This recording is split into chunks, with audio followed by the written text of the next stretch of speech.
যোৱাকালি ব্ৰহ্মদেশত ভাৰতীয় সেনাই ড্ৰোনেৰে আলফা শিবিৰত আক্ৰমণ কৰাৰ কথাটো আমি ইতিমধ্যে গম পাইছোঁ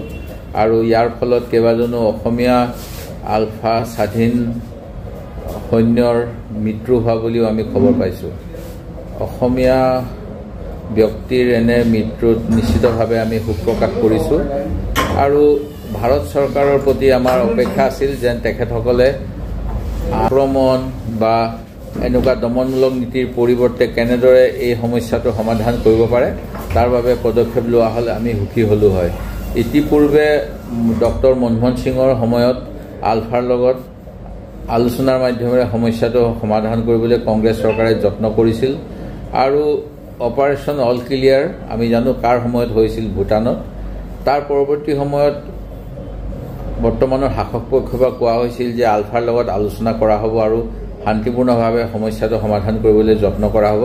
যাতে কোনো অসমীয়া যুৱকৰ বা ভাৰতীয় সেনাৰ প্ৰাণহানি নহয়। তেনে সময়তে যোৱাকালি হোৱা ঘটনাটোত আলফাৰ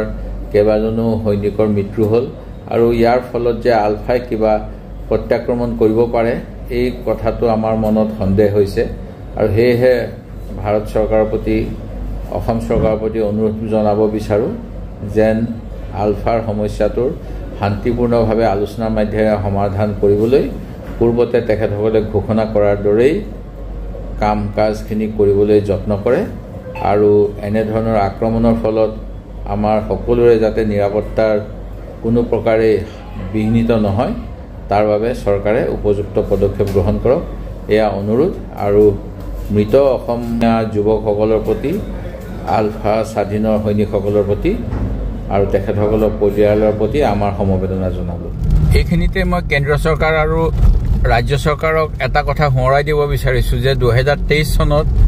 অসমৰ এই আলফাৰ লগত এটা আলোচনা কেন্দ্ৰীয় চৰকাৰে কৰিবলৈ আৰম্ভ কৰিছিল যাতে শান্তিপূৰ্ণ উপায়েৰে আলোচনাৰ মাধ্যমেৰে আলফা সমস্যা অৰ্থাৎ অসমৰ সাৰ্বভৌমত্বৰ সমস্যাটোৰ